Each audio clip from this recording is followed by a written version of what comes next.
Hi, it's Jen from Soulful Existence, and you're listening to Fate 40 and Beyond. This is where we talk about life in your 40s and trying to evolve and unlearn. We are going to be laughing and talking about figuring it all out, of course, because it's never too late to reinvent yourself or to have real conversations that make you think and laugh at the same time. So today, I am joined by Jennifer. Feel free to give me a little tidbit about yourself, share who you are. Thanks, Jen. I appreciate you giving me the opportunity to come on here and chat with you. I'm excited to kind of see what it looks like to have this conversation through the tarot. And definitely love that we are in our 40s. I got to say, a lot of people I know get nervous when they're like, oh my gosh, I'm turning 40. And I'm like, oh, I love it. There's so Yeah, much good energy. I do too. For me, it's been very freeing. I didn't really have a hard time turning 40, and I just recently turned 45, and that was even more like, "Yeah, okay." Like, I'm looking forward to 50, 60, and beyond, honestly. Right. Yeah, definitely. I turned 45 this year as well. I am like, I don't know, like pre-crone era, like I feel like a little bit. That came up in the last episode, and I think I was thrown into my crone era just because my kids are young. Well, I had my kids young, they had their kids pretty young, and all of a sudden I'm in this empty nest at home and the kids are like coming to visit with their babies and it's just kind of wild. And my first like indication I was entering the crone era is all of the new hires at work are like my kids' age. I'm like, Yeah. What? When did I become the adult at work? How did that happen? I know it's so weird. So funny. I turned 45. I was like, oh my gosh, I think I'm actually an adult now. I can no longer say I'm not a child. I felt like I was just playing adult almost until I turned 45. For sure. I guess And I'm I a real think, adult. right. But that's the thing is like, I think so many of us feel like, oh, I'm an adult. I should have it all figured out by now. And in the conversations I have with women over and over again, is like, we're not there yet. We don't have it figured out. We're all still struggling with something. And all of these conversations bring up different topics that, like, each of us could at some point be involved with. And so it's nice to hear the insight that people can share while they're going through it. Absolutely. I So love I'm it. excited to join you here today. I am too. And I think especially because like you're still fairly new in my orbit, social Hmm. orbit. And so it's exciting to get to know each other a little bit better. Like we've had very short interactions, typically with a lot of other people around. And so I'm not a good in-person social. Like I get too distracted. But like when we spend Hmm. a lot of one time, it's so much nicer. Right. And I think in a lot of the interactions that we are working in, I'm often hosting events and things like that. Probably. That sounds about right. Yeah, it's like just this busyness. All right, so let's see what we have come up. First of all, I always like to share that I read very intuitively. So the card may have a different meaning than like the traditional tarot meaning associated with it.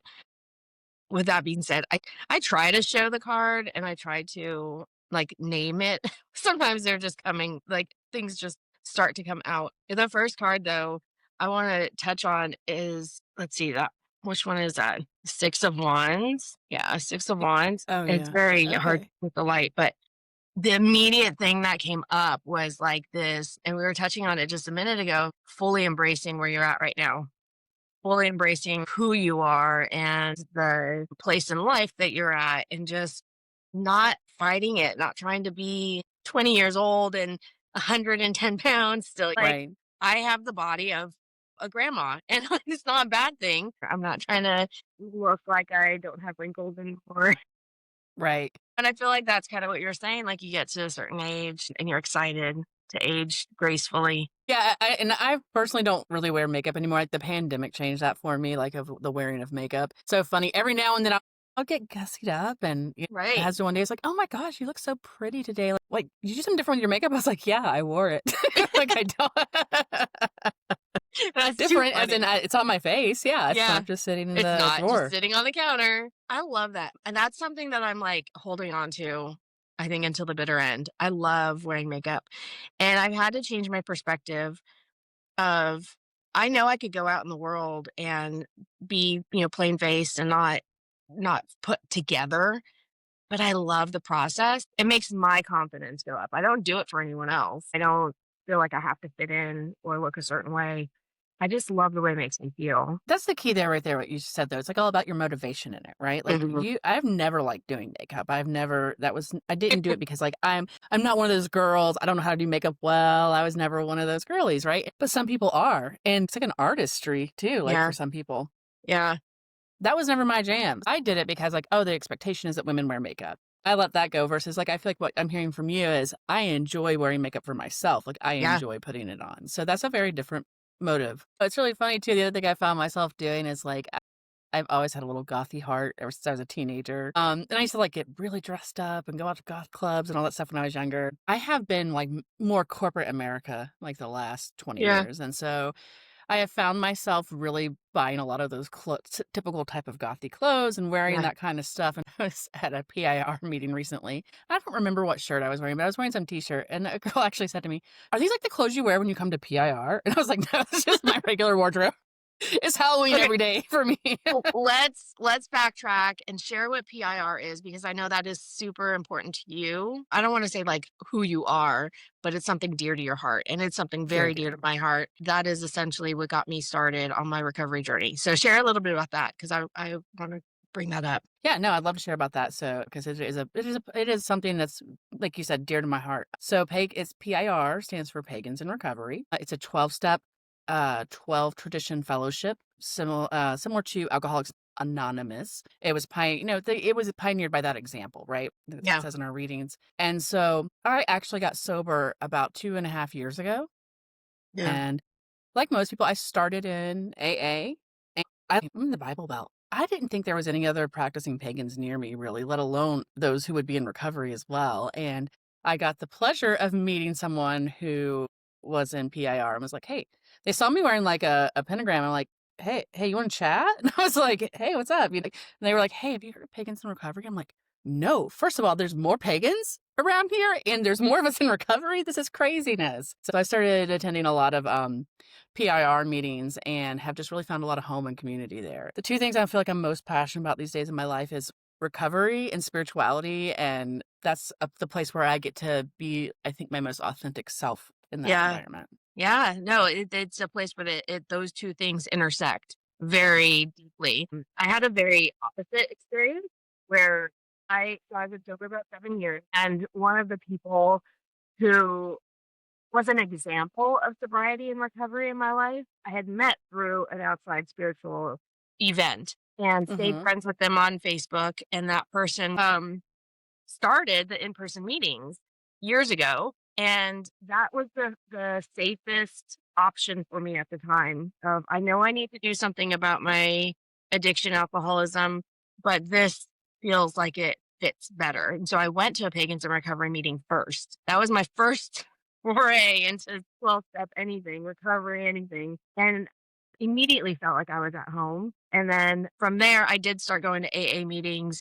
I hadn't realized that you were only, well, I wanna say only 2.5 years, but, like, that's a big accomplishment all on its own.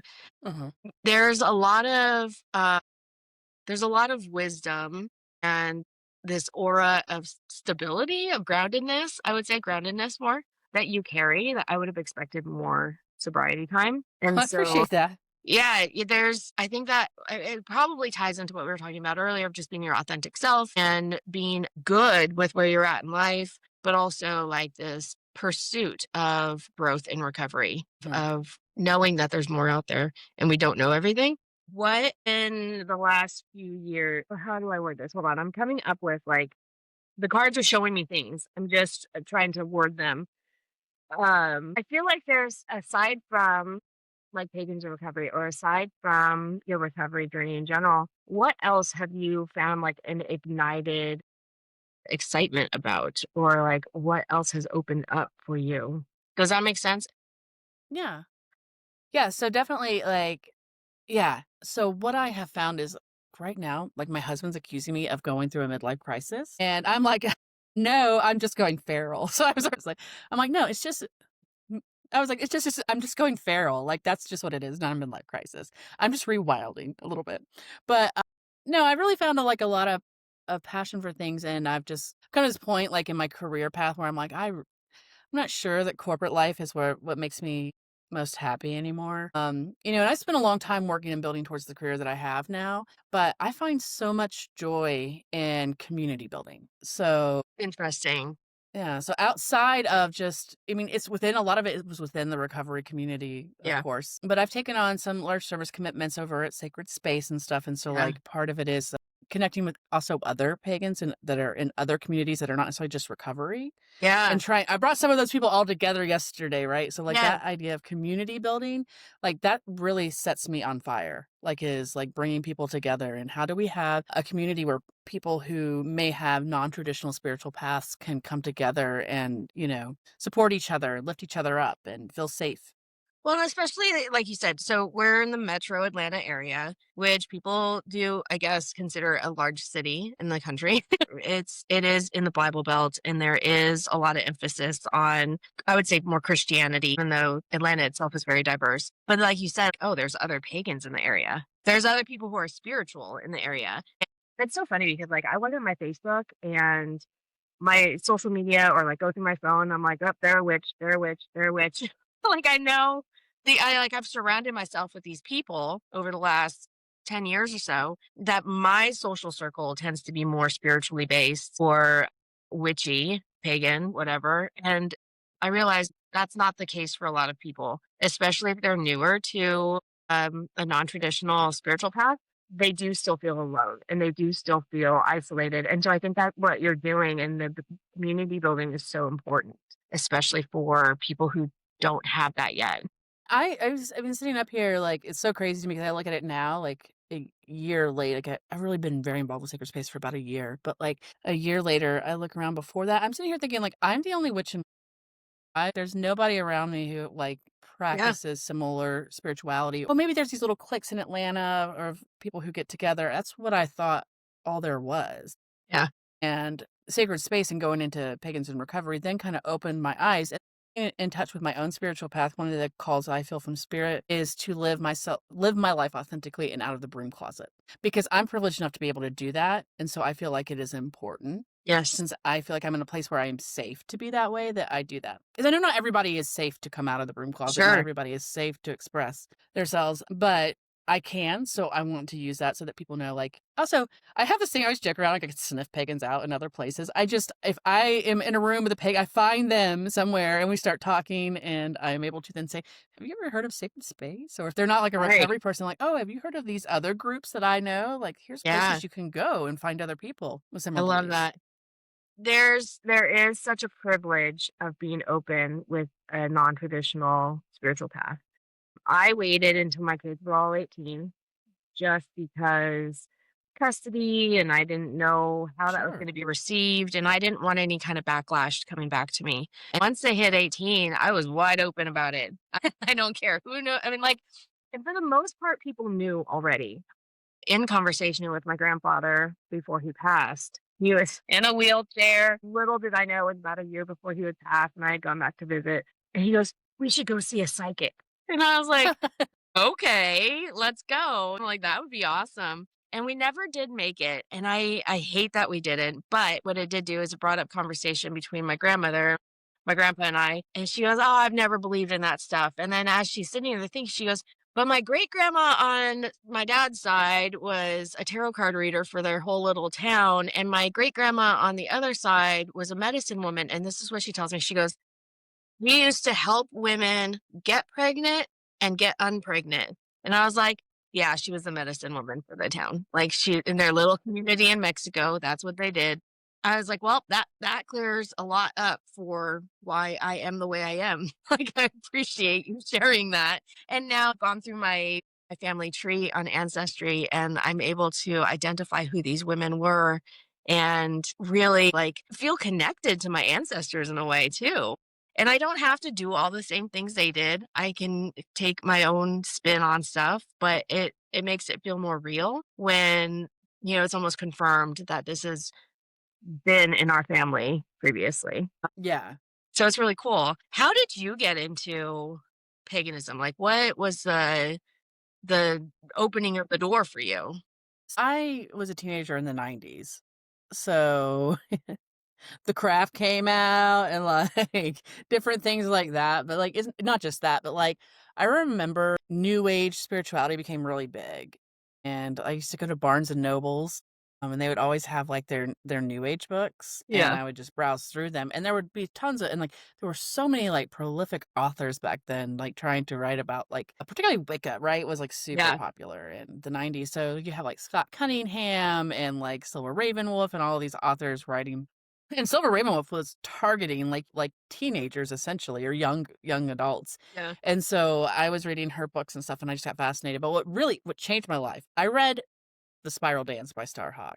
Huh. Have you ever read that book? Is that the one that we brought up or you brought up in the meeting the other day? Or no, who was it? Possibly. No, I don't remember. Anyways, but I've heard of it. I've not read Yeah, it. so that book it's a beautiful book, and I feel like it stands up the test of time, not all of them do, so I've reread it recently, and I'm like, "Ah," it's so inspiring, and it just kind of opened this world to me, and so I did some practicing of it. Just solitary by myself, my own self-study. I've never been part of a tradition or a group or coven. But I've always kind of leaned towards this and I've had these spiritual ideas, but as like my disease progressed in addiction, like I Mm, stopped practicing doing a lot of my spiritual practices, stopped practicing in a lot of the craft. Never lost my belief in like my higher power, if you will, and I would still pray at mm, times and different things, but I really the worse the disease progressed, the more disconnected I became from spirit mhm. and all the practices that went with it. For me, when I got sober this time, it's not that I came in as an atheist and I already had this pagan spirituality, but I was so disconnected from it by that point Yeah. that it was just in name only, Right. you Oh, know? for sure. I can relate. And Yeah. so I came in, I was like, okay, I'm gonna try to reconnect to this. And like I feel like I have opened that connection back up, but it's in such a different way than it ever has been before. So my understanding and my experience of spirituality in the last few years is so much more so different than what it was before. It's hard to even connect those 2 together anymore for me. Like, I know it's the way Yeah. or I started, but it's so different today. Yeah, and it's been a beautiful journey, and I'm so much so that, like, sobriety to me now and, like, my higher power are so entwined and connected, I can't even separate them. Yeah. Like, I know sometimes, like, in, like, AA, people say, like, "You have to put God first, then your recovery, then everything else," right? It's like I hear that a lot, but no, I'm like, God or the universe, my higher power and recovery, they're here. Like, there's not one without the other Yeah. for me. That's I agree for myself as well. Yeah, 100%. And it's so funny because, like, I remember towards the end of my drinking, I would sit down with the cards and a bottle of wine, and I'm like, "I'm gonna open up, and I'm gonna be just a portal for blah, blah, blah, blah, blah," and I had no understanding of how much I was being blocked by that substance. Mhm. Sure, I was getting intuitive messages. I don't think they were from my higher power. I firmly believe that alcohol opens us up, or substances open us up to a wide array of other entities besides one that we would trust or seek out. And, I they're agree. called spirits. There's a reason they're called spirits. And I keep meaning to look this study up. I found one several years ago that had essentially, I don't know what the correct terms are, but essentially they measured people's auras or energy prior to Mhm. drinking, as they were drinking, and then consecutively for like days afterwards. And it took like 3 days for their energy to come back to them in the way Wow. that it was prior to. And I was like, I was drinking every day. I never was my full self. I was never like 100% me. I was always under some sort of either like spiritual or energetic influence of something else. And so I think it's That missed. I agree. Yeah. As a witch, like, I, of course, believe in a lot of different spiritual entities that exist around us that we may or may not be aware of at all times. But I definitely think there are certain spiritual entities that are, that feed off of Yes. low human emotions and despair, addiction, Hmm. depression, anxiety, and so that feeds them and fuels them, and so, yeah, I think by engaging in addiction, we open ourselves up to that, Yeah. like Yeah. you said, so we might our intuitive hits not be coming from the highest sort like us, really, it's Yeah. coming from something else. Right. Yeah. I choose not to investigate the things that are more predatory. Mhm. Um, But I do believe, like you said, feeding off of our and, they might not have any ill intent, they just are trying to feed off of us, and I Right. think that tends to be, like, the norm of what people experience when they're drinking or using substances. I don't think there's, like, this negative entity that's demonic and coming into, Oh, right. I don't think that's the normal experience. I just think that there's, like, these parasitic energies that just don't sustain on their own, so they're just looking for whoever's susceptible. That is a perfect way to say it. I agree. It's not these dark demonic forces all around every person who's drinking or Yeah. having addiction, but yeah. My brother calls them bottom feeders. Yeah. Parasitic. That's another good word Yeah. for it. But like, Yeah. yeah, like these kind of spiritual entities that might be attracted to the lower parts of human experience. Yep. The great thing is, like, but being in recovery and now reconnected to source or spirit, the universe, like, I don't feel that energy around me more at all anymore. Now it's like Right. I feel very full of, like, that life-giving, life-sustaining, higher vibrational energy is more I available love to me now. that. I love that. One of those triggering phrases for me is Mm, if I hear the term dark goddess, I'm like, and I hear it a lot because the mhm. deity that I work most frequently with is Hecate. Like she is Yeah. my guide. She is my connection to the divine or to source for me. And I'm like, I only hear, ooh, she's a dark goddess. I'm like, that is not a real thing. Okay, that is not a real thing. Does she sometimes help people through unpleasant parts of life? Right. Yeah. Does that make it her dark? Absolutely not. It's not any different than, like, the teacher in high school who was hard and corrected every little grammar mistake, and they wanted nothing but perfection, but also you learned the most in that class versus the teacher who's like, "I don't give homework, and you can just exist in class and you get an A." Like, you learn different things from each of those teachers. Mhm. No, that's a great way to put it, and I describe it as this is always my go-to metaphor for it, but, like, I find, like, Hekate's energy specifically to be very maternal, which is not Mm, a term that's often used with her, but that is how I feel, and it's, I think, a similar experience to other people I know who've worked with her have that same feeling. It's yeah. maternal, it's very protective, but it's not cuddly mommy, it is most certainly it's the stern mom, it's the, like, "You need to eat your broccoli," and I'm like, "Oh, I don't wanna eat my broccoli." And, like, you're gonna eat your fucking broccoli. You're not getting up from this table until you eat the broccoli, right? Like, it's you said, like, this, like, it's like this demanding of being the most sovereign, best version of yourself, Yeah. and that's, like, and that's what's so interesting too, because like, my first year in recovery, it was just so positive. It's almost that, like, that people describe that pink cloud. It was kinda Yeah. similar to that, of, like, because it's, like, everything was so bad, like, getting sober, everything was just anything up from how bad my bottom was, like, amazing progress, right? So it felt like I was like, "Oh, everything's so great and wonderful," and my second year was kinda like that too, but, like, going to this especially this calendar year, I feel like, this turn of the wheel specifically, I feel that I have grown more than I mean, I just it's been grown so much, but it's been through so many hard lessons. Yeah. Yeah. Which is somewhat God has brought to me is like, "Hey, here's this challenging situation that you ignored and kicked down the road for the last 10 years. You need to deal with it now." I can see that. I can totally see that. It's amazing how, like, in recovery specifically, and I'm sure it's true for any, like, self-development or whatever, like, we tend to put the hardest stuff off for, like, Yep. and I mean, it's a lot like if I'm gonna clean my living room versus my storage unit, I'm gonna do the storage unit last because that place is a mess. I don't wanna go in there. If there's spider web, it's disgusting. I'm gonna get dirty, it's gross, blah, blah, blah. But, like, I just need to sweep and vacuum the living room, like, that's easy. And so I feel like there's stuff in our healing journey that is very similar to that, and I love that you feel Yeah. like she's like, "No, Willow, we gotta get this done. Like, come on, Mhm. stop." And I know when I tend to work on that stuff, like, the growth afterwards is, like, immeasurable, and there's a relief that goes along with it.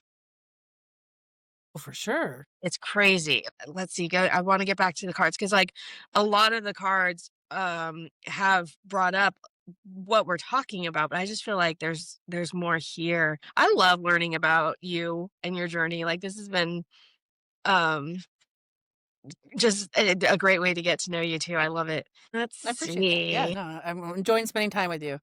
There's I like what you said about the turning of the wheel, like, these cyclical habits of the world around us and how we kinda get sucked into that. There's no you can't have summer without spring, and you can't explain about Mhm. what is that. There's patterns and there's um, the rhythm that you can anticipate in order to move forward with time. I still struggle with that. Time is a man-made concept that doesn't really exist. No, yeah, you're right. But we do see it unfold before us, and I think my experience actually in recovery has been that it is very cyclical and very predictive of what's next. I always tell people, like, sure, we're in a 12-step program, but it doesn't end at 12 steps. And the vision that I get with that is like, it's not 12 steps straight up to the next level. It's literally a 12-step spiraling staircase that just repeats over and over and over again. And once you get to that 12th step and you feel like you're done, then you start back at one again and you just do it on a deeper level or maybe with something else in your life. How have you seen that cyclical momentum take place in your life, whether recovery or not? Well, one thing is, like, and I love what you said, like, just a minute ago about, like, we get to these 12 steps.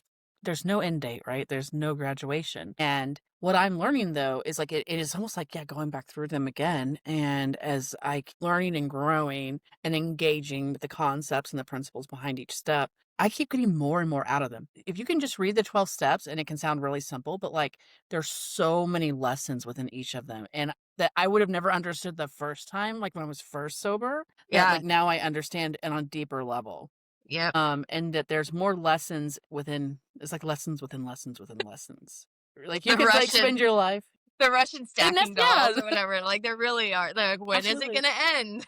It doesn't end. Well, it's like it doesn't and then, of course, as, like, I feel like as I grow and change, my understanding of these things grow and change, and Yeah. my experience of them grow and change, right? So, like, you think, like, when we were, like, little kids, like, how did you think of God back then? Like, it probably was, like, this, like, man in the sky, I don't know, from my cultural perspective, Yes. like, this man in the sky who loves you, and you just give him all your wishes, and he will make everything better, right? Yeah. And so, like, that is absolutely not my understanding of my higher power today, or the spirit or the universe, and you know what? My understanding of what I think I know now is probably gonna be different in a year or 5 years, and I've Yeah. learned that, like, that's actually to be expected and should Yeah. be embraced. For sure. I have seen that over the course of 7 years, of sobriety is my concept of a higher power has grown with me. It doesn't stay the Mhm. same. It can't stay the same because 'cause I'm not staying the same. And so it's definitely adapting and flowing. It's ever evolving. Like, it's just it is. There's not it has to be or it should be, it just is. And I really kinda love that. As you were talking, I started to think about, you were talking about, like, your pre-Crone era. How has that translated into are you sponsoring people? Are you like, sharing your recovery story with other people in that not that, like, you hit a certain point in recovery and all of a sudden you have all the wisdom, like, all of the secrets of the universe are opened up to you. No, this is my experience and this is what I wanna share with you. Like, have you started to do that already? At 2 years, I feel like I was still very hesitant, so I'm just curious. No, I mean, yeah, I have some sponsees and I've had a few. So when I got sober the first time, I came from like, I would call it an old school family, Yeah, sponsoring family. yeah, And so they like, we're gonna do it right out of my first sponsor was like, we're gonna do it right out of the book. We're going to do exactly how they did it. Like, they used to do the steps in the afternoon. We're not yeah. lollygagging around. So the first time I did it, I did the first 12 steps within 90 days. And like, he had me Nice. out there sponsoring women at Yeah. 90 days sober. And it's like, well, that sounds crazy now, but like, that's how it was. And I was very involved in the CMA fellowship back then. Mhm. And there just weren't people with time in CMA. And it's like, we don't have time for wait for you to like get with it. 90 days, you've done the steps, go show somebody else how to do the steps because there's like Yeah. no women with time in this room. So like, that's what I was doing the first go around in sobriety. So this time's been a lot slower, but I have a few sponsees now, but outside of sponsorship, I think it's really important to remember that service work goes far beyond Yes, sponsorship. for Like, a sure. lot of times people in recovery are like, we'll put it there, but it's like, hey, there's so much just showing up to the meetings. Yeah, Because sometimes we see people get sober and like their lives are so much better and they stop coming to the meetings. But when you stop coming to the meetings, there's nobody there to give their experience, strength, and hope to the new people coming in the door. So it doesn't work if we all just like go away into another place, right? for sure. That is one thing that I've noticed in the pagans and recovery meetings. There does tend to be more newcomers than people with Mhm. established sobriety. And so it has made me realize, sure, I could be, at an AA meeting and be surrounded by people with 30 years in sobriety, but that's not as Mhm. Yep. common in pagans in recovery. And not, I never want to make it sound like I have all this time and I know what I'm doing, but like Right. 7 years is pretty established. Like Mhm. it's pretty established. And so I do see that there's a way to give back just by being present. Um, and that, Right. there, I think it's really important, especially because like it recovery rooms tend to lean more male dominated. Yep. There are plenty of times I'm in an AA meeting and I'm the only female.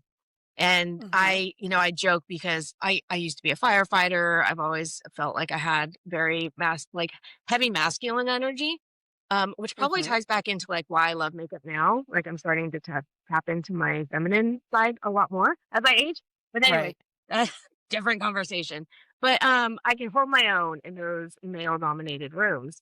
Whereas, like, I Right. want to also be a beacon for specifically younger women who are coming into recovery and like there is still a safe place for you here, and Mhm. you can still be yourself, show up, speak freely, talk about your challenges. Because I know for me, there were a few instances in early recovery where I felt unsafe in the rooms. And so just being another woman in the rooms, I think is ultimately still very important. Yeah. No, it is.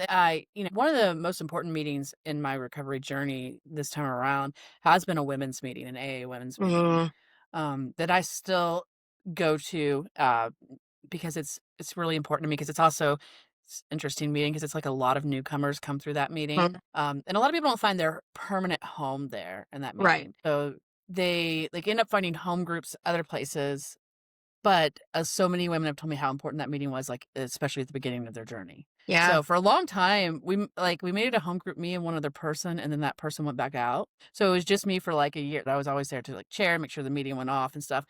Thank goodness, like, it's changed now, and a couple of, like, women with time have started coming, and, like, Yeah. now there's a real home group, and it's not, like, Not a just one me, but man that's show. another way I was yeah. Yeah. That's another way of being so when I say when service is, like, much more than just sponsorship. Like, I wasn't sponsoring any of those women really, but, like, I was the person they looked to always be there every week Yeah. and to always make sure there was a discussion leader or a topic, and there was no one who wanted to be the discussion leader, then I was like, "Okay, I always have a topic we can talk about." So I love service work, That's and that's awesome. really what it all comes down to. I love this quote so much. "If it wasn't for somebody else's 12 step, I would have never had my first step." Yeah. And I think it's so beautiful, and it's so true. Yes. So that's why I think it's so important to give back into these communities, even if it's not just in the sense of sponsorship. It's just your presence is enough at Yeah. times. I like to say people go like, "How do you do service work?" I show up at Kyle's gigs, which are in bars 99% of the time, and I don't drink and I enjoy myself and I'll like sit there and bebop around while he's playing music and engage with people who are around me. And I have had so many people like, "How do you do that? How do you stay sober in these bar situations?" And it's not that like I'm out there with like a big sign of like, "I don't drink," but people will, "Hey, grab me a drink or whatever," and I'm like, "No, it's okay, I'm good." And I just like go on with my life. It's not, and I joke that that is my service work, but ultimately, living our lives in a way that show other people that this is possible is service work. It absolutely Be is. I and agree. and it doesn't have to be like, "Look at me, I'm sober," but just going about life and, like, handling things and being a person. I think the ultimate compliment would be, like, someone to engage with me for a while, not realizing I'm sober, and then be like, "Wait, what?" That would be such a nice, because that shows that they admire or respect me, and then, like, it's not based on anything. It's just who I am, and then to find out that, like, I've gotten through this place by focusing on my spiritual and personal growth through recovery, like, that would be a great compliment. You know what I love though about what you just shared, and I think that you're right. So like I think one of our traditions, right, is it's based on attraction rather than promotion. So it's not about going out there and trying to like, I've never tried to recruit someone to recovery, right? But Yeah. sometimes people come ask me about it, or I'll Yeah. share my experience that, hey, Right. I am sober, and then people are like, "You're sober? Tell me more." And Yeah. they get interested in it. But I love that you go out to bars and stuff, and I do sometimes still too, because one of the fears I had before sobriety was like, how is life going to be fun? And I think that's a fear a lot of people have. Now, I was, like, holed up in my room drinking from the moment I woke up to the time, like, I passed out. I had multiple liquor stores I went to because I was, like, afraid that people would judge me at liquor store Yeah, 1 if I had to go get more booze at noon, like, crazy yeah, person. Like, nothing was fucking fun about that. Like, I right. don't know, I look back now and I was worried I wouldn't have fun anymore. There was nothing fucking fun happening in my life. Fun ended a long time ago. Right. Yeah, However, I still think that is that fear of like, or it might be not even fun, but how do I get through X sober? How do I get through spending time at Christmas with my family sober? How do I get through doing these things sober? Our culture is our society is so alcoholic centric. And it's glorified and it is, meant to be something that you use when you have a good time. It's meant to be used when you have a bad time, when you're stressed out. yeah. And so like, yeah, just living our lives in a sober way in a way where we are not like we're able to be like, "Hey, I can get through this just fine," or, "I can go out and I can have this great time without any alcohol in my system." Yeah, I think that's helpful for other people to see that. It is attraction rather than promotion, and I do try to apply that to, like, all areas of my life, especially as someone who's a business owner and, like, I am the business. I do Right. want like, I'm not pushing my services on people, but I do want people who gravitate to me naturally. Yeah, let's establish that client service provider relationship. And the most times they end up becoming friends anyways. And I love it so much. I have expanded my social circle based on the people who do get like gravitate towards my services anyways. So Mhm. that's probably why I have a much more spiritually diverse social group, circle. Because they do tend to find me and I guess maybe like you have the pagan radar where I'm like the beacon and people kind of just seek me out. Funny. Yeah, yeah. Yeah, it's Yeah, no, like, it's so cute. There's, like, a couple girls that have recently started coming to Sacred Space, and it was like I saw this one girl in a meeting, and I was like, "You look like one of us." I didn't say it that way, but I thought yeah, that in my head, and I had announced that we were having, like, our fall equinox event, and, like, she came up to me and was like, "Oh, tell me more," and I was like, yeah, I always find them." yeah. That's awesome. I love that. But again, it's just living your life authentically and being yourself. And there's like a quote or saying of your vibe attracts your tribe is what I'm thinking of. Oh, okay, yeah, that makes a lot of That sense to makes me, yeah. sense. Just being yourself. And I do like especially on like a quantum physics level, there is vibration, a frequency that we emit when we are feeling certain emotions or just being ourselves. And I think other people who are in that same range just kind of latch on and Mhm, tend to feel a certain kinship without even understanding why. mhm. So I Yeah, for love sure. science is starting to actually confirm what spirituality has always known. Yeah. That's so funny you bring that up. Oh my goodness. I was talking about this last night with somebody and I was like scrolling through Facebook or something the other day and it was like, saw one of these articles. It was like, scientists now say that there may be life after death. And I was like, okay, well, I'm glad that you guys are finding like these scientific explanations or these studies where like interesting things are happening that you're able to like quantify. Yeah, But, like, yeah, we've known that, but also, haven't we seen that in our own lifetimes? Like, one of the big examples I'd look at is, like, meditation. I remember when I was a kid, like, "Oh, that's, like, woo-woo weird stuff," and now, like, it suddenly was like, "Oh, no," like, there's studies show that, like, this, like, reduces your risk of heart attacks right. or is it good for stress management, like, that's scientifically proven now that Yeah, meditation is good for you. But that hasn't like, even in my lifetime, that hasn't always been the case in the sense that, like, people intuitively knew that, but right. not scientifically knew that. Right. It's when I don't think people were interested in researching stuff like that for a long time. Mhm. And I think back, I wish, I don't know, maybe in a previous lifetime I did, being like the hippie new age of the late 60s into the 70s and like Mhm. that whole like psychedelic era, where Eastern practices did start to come over to the Western world. And there was still so much like unknown about it, but it was considered like so like, I don't wanna say, like, cuckoo, but, like, people just didn't understand it. There was no interest in it except the people that were already deep in it. So, yeah, Right, like, right. scientists didn't care. No one was gonna, like, Right. investigate. No one was and now that it's, like, such a wide practice and more people are accepting of it, and like I said, like, my mom was talking about grounding. Like, there's actual research going into that now because so many people have started to pick it up.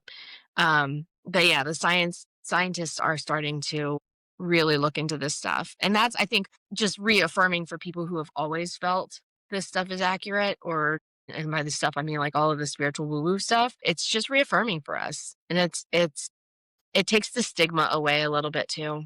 I love that. Yeah, and that is, I think, a really good thing because there are so many practices, and regardless of your spiritual path, right? Even if it is a traditional spiritual Christian path, there's a lot of practices that you can adopt within that path Mhm. that would be good for you. And Yeah. so by not making it sound woo woo, Yeah. yeah, people can pick things up like meditation or there's lots of other practices they could do too. One of my very distinct childhood memories, my grandma had this space in her house that was not like a high traffic area, but we would have to go to it. It was she had these open stairs and it was like behind the stairs. And there was always Mhm. candles lined up under there. And I remember her like, okay, let's go light the candles. And I would just stand there like, I don't know what we're doing, but okay. And I now see it as her place of reverence for people who had passed, or her place to like pray or a petition for certain things in her life. How is that any Right. different than an altar? You know, Right, right, or like it's an not. ancestral connect. Right. Right. And so like I see that now and I realize these practices that have always been passed down, maybe not named by anything, but they've always existed in our family, and like you said, more traditional paths have always had these things that connect to the more spiritual world. And now we're just starting to see the connections. There's so many people that will draw the connections of, especially Catholicism in their practices. They're so heavily rooted in tradition and ritual that there's a lot of crossover with paganism. There truly is. Right, and so well, I always like to joke around because I grew up here in the South, right, and Southern Protestant. So, I mean, you talk to Southern Protestants, though, Catholics might as well be pagan. I Oh don't even yeah, think they for claim sure. them as, Yeah, like, part of the Christian faith. They clearly are, but, like, I feel right. this, like I just grew up in that culture. It was like, Catholic, I mean, that's practically pagan. That's so funny. I know Catholics do not feel that way. So it's so funny because like Protestant was a bad word in our house growing up.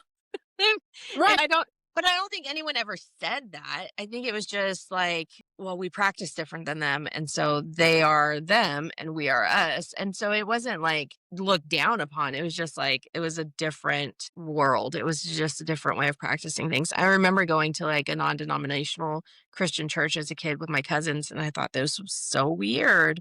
Like, how do you guys know what Right? to do next? Like in the Catholic Church, it's so choreographed and organized and steeped in their tradition. And then you go to a non-denominational church and I'm like, what's happening? No one's telling me what's next. Oh, right. Trying to anticipate like what are we gonna do now? You know, and then you get to like any kind of solitary pagan experience. And it's literally just the more I get involved in my own spiritual path and try to make some sort of spiritual practice, like a physical practice of doing things, literally just making it up as I go. Right. There might be guidelines of this is what's worked for other people. I remember doing a spell one time. It was just a little jar spell for someone who had been contacting me and I didn't want them to anymore. I'm like, a little of this, a little of that. We're gonna put some chili peppers in there, some hot Tabasco, and I'm like, yeah, that sounds good. Okay, and you throw it in the freezer and we're good. But it is so intuitively based and so personal that it's a complete opposite of what I grew up with. You're right. Percent. I actually just recently posed on TikTok this question of like people who hire Etsy witches. Like that's a new thing.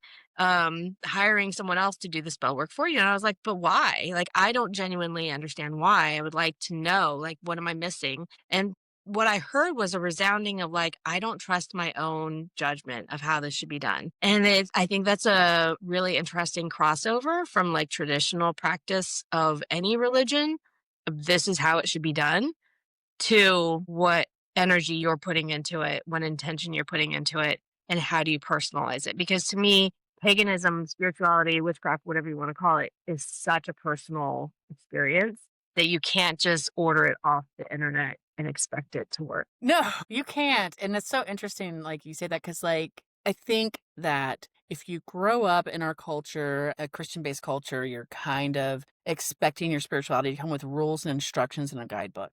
Mhm. And it doesn't, so it can be I know that for myself, I found it challenging, and still at times, to always connect to my intuition and Yeah. trust it. That's something that's only come recently, honestly. It's not something that I've had with me always, because 'cause I'm like, "Oh, I feel stupid doing this," or, like, Yeah. you get this, like, flash of insight, and you inherently don't trust it, as opposed to when I say you, I'm talking about myself. I didn't inherently trust that, like, or I felt silly, like, doing tarot at first, right? Or Yeah. other forms of divination of, like, you get this and you're like, "Is it just me? Like, is my brain just making this up?" And like, "Well, Yeah. yeah, probably, but isn't that the point?" Like, we're little meaning making machines. That's Yeah. how we are. That is how the universe is connecting to me, is, like, bringing it into my own language, but it took me a while to understand that and to Yes. trust those things. So, Yes. yeah, like, ordering a witch for hire, I don't know that I believe that spell work can really work in that way. Maybe hiring a witch for consulting might make sense if you're like, "Hey, help me Sure. understand some correspondences that, like, I could utilize myself," but I don't know if, like, you can get someone to really feel the emotion and have the impact and intention that is yours. I don't think you can buy that. No. I think that is the most important ingredient into any type of magical working that you do. I would be very interested to see what type of revenue this has increased for Etsy witches. And when I say Etsy witches, they're like, you said like magic for hire, spell work for hire. Does it seem to have really taken off recently, the last year or so, Mhm. at least that I've seen? Like I said, like I read tarot very intuitively. I could memorize Mhm. the book, but that doesn't necessarily mean that my readings would resonate the same way with people because I'm ignoring my intuition. I bought stuff off of Amazon? Sure, because I do feel like once it's in my hands, I can cleanse it. I can recalibrate the vibration. But I'm at a place now where I feel like I can do that. I don't think people early in their journey may feel like they're capable of that. And so making sure it's coming from a place that they trust and resonates with their practice is important. So I think, yeah, it's those Etsy shops that offer the tools is a great place for someone to start. I just don't know that I would trust someone else to do spell work for me. Right, no, I totally agree with you. I totally agree with you on that, so, I think it's yeah. it's interesting. I hate that anyone feels like they need to do this magical work, but that they're not equipped themselves. And that's not what this is supposed to be. I feel like paganism as a whole is one of the most empowering spiritual paths that you can take. It's so important is to know that you have the power to make this stuff happen. I don't know. What do you think about that? No, I love that, and I'm actually gonna tie this back into recovery a little bit because you just, like, said something that, I found very triggering, and a topic that's come up recently, which is this, like, empowering, right? That's the thing about pagan spiritual practice is it's about empowering yourself and turning away from this idea that we need to be seeking things outside of ourselves or seeking somebody else to fix our problems, or somebody else to connect to spirit for us, or need an intermediary Mm-hmm. to connect to the divine, right? And so there's this empowerment is really important. And so I think sometimes for people who are used to practicing pagan spirituality, one of their issues coming into 12-step work is the very first step says we were powerless over our Yeah. addiction and our lives became unmanageable. That's a hard concept to reconcile as a pagan, as a witch, specifically for myself, is like Mm-hmm. I'm not powerless over anything, right? But what I've had to come to learn to understand is sometimes it's just the wording. You just have to learn to, like, reword things in Yeah. your own way. So for me, like, I've learned that I don't think that I am powerless over things. I think that though my power can be stripped by things, if that makes sense. And that might be Sure. semantics, but to me, it's not that I'm powerless, but if when I engage in my addiction, it does strip me from the core of my power. I love the way that you word that. That works for me. That's like a really strong visual for me because it's not any different than like a plumber going to a job and he has all his tools and he's well equipped to handle certain things. But then you add in, okay, well, he's robbed right before that. And he goes into the job and he has none of his tools. He can't do the thing that he's supposed to do. Like to me, that's like Right. being sober versus being under the influence of an addiction and not having the things that you would normally have to handle life around you. One of the I pulled up one of the ways that I've reworded that first step is acknowledging that my addiction has pulled me out of alignment with my higher self. Mm. And I'm not operating at my 100%. I'm not fully me because I'm not there, and then like being able to reclaim that power and get back into the alignment. I think the shift in thinking that I needed, because I don't want to admit that I'm without power in general, because then what have I been working for all these years? Like, Right, right. and so, yeah, our personal power is so important to us. And I think knowing that either we can be in alignment or without our tools is important. Mhm. So I'm glad you brought that up. It's been really amazing talking with you. I feel like there are certain people I've met along my recovery journey who, regardless of their time, regardless of my time, inspire me. And you are one of those people. I'm Stop that. no, it's true because you live it wholeheartedly. Like you said, there's no higher power, your spirituality and recovery, like it's all intertwined in one.